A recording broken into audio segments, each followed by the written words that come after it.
Security used to be a nice-to-have add-on.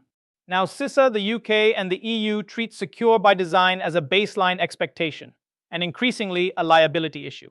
In this course, we'll tie those mandates directly to your product strategy, platform choices, and leadership decisions. Secure by design is now the entry ticket for selling software in US, UK, and EU markets. Instead of reacting to attacks or publishing hardening guides, regulators expect products to be secure in their DNA, secure out of the box for every customer. For SaaS and digital platforms, this is no longer optional. It's a condition to operate and grow. For years, security meant building a big wall and assuming the crown jewels sat safely inside. That worked when apps were static and users were on a single network. Today, identity, APIs, and third-party services punch holes straight through that perimeter. We've tried to compensate with endless patching, but with complex supply chains and non-stop vulnerabilities, you simply can't patch your way out of systemic design flaws. Secure by design didn't become a mandate because regulators wanted new paperwork. It came from cascading failures. Large-scale software supply chain weaknesses were exposed by incidents like SolarWinds and Log4Shell. Those weaknesses hit critical infrastructure, as we saw with Colonial Pipeline and similar events. At that point, it was clear the market hadn't self-corrected.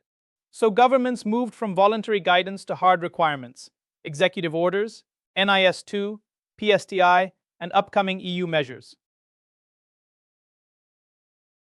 Today's Secure by Design push is driven by a very different threat landscape than a decade ago. Attackers industrialize exploits and weaponize the software supply chain, so a single vulnerable library can cascade into thousands of breaches. A huge share of serious flaws still come from basic memory safety bugs in legacy languages.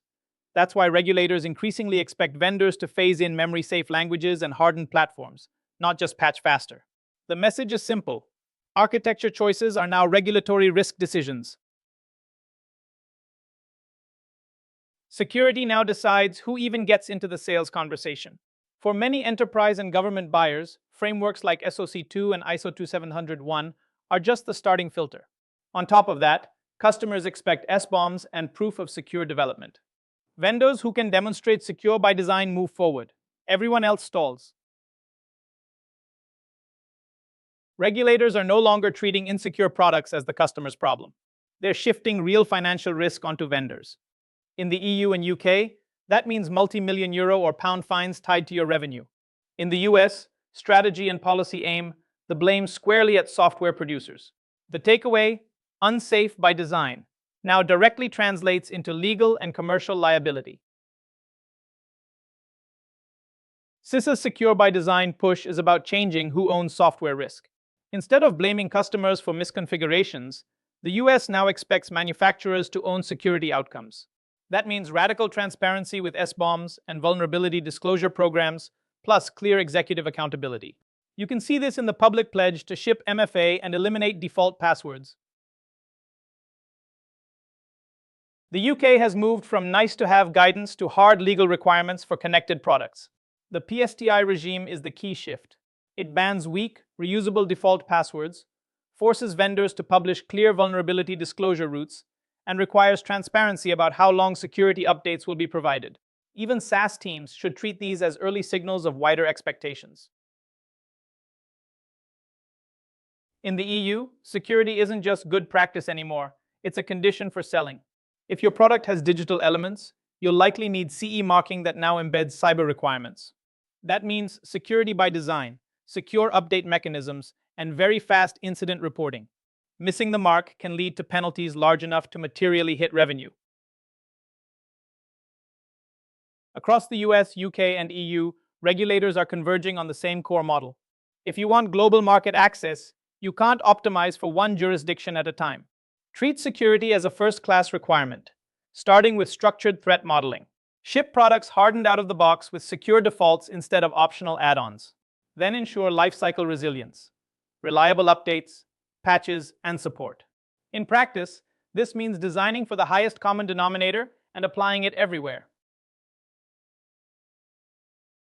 Regulators increasingly treat SaaS as a digital product, not just a hosted service. That puts your multi-tenant architecture itself in scope. You need strong tenant isolation, so a single bug or misconfiguration can't leak data across customers or regions. Your delivery pipeline must embed DevSecOps controls that enforce these guarantees automatically. And because everything is API-driven, authentication, authorization, and rate limiting have to be secure by default, not optional add-ons. Operationalizing secure by design means wiring security into every phase of delivery. During design, threat modeling shapes the architecture. During build, secure coding standards and automated checks keep risky patterns out. Testing isn't just QA. Automated vulnerability scans and targeted security tests validate assumptions. At release, you generate SBOMs and ship with secure defaults. Then updates and patches close the loop as threats evolve. Regulators view this as a continuous lifecycle, not a one-time gate. Secure by design is not a nice-to-have. It's how you avoid strategic debt. Every control you skip today becomes more expensive to retrofit later, especially once customers and regulators rely on your product. Breaches don't just mean incident response and a few patches. They mean regulatory fines, forced audits, emergency engineering work, churned customers, brand damage, and doors closing in regulated markets. Investing early effectively buys you option value and future revenue you'd otherwise lose. Let's turn this into a concrete leadership playbook. First, elevate product security to a standing C-suite topic, with clear ownership and regular reporting. Second, define a single global highest common denominator secure by design standard that satisfies CISA, UK, and EU expectations. Third, invest deliberately. Fund security debt paydown and platform modernization as strategic initiatives. Organizations that move early don't just comply, they win the market.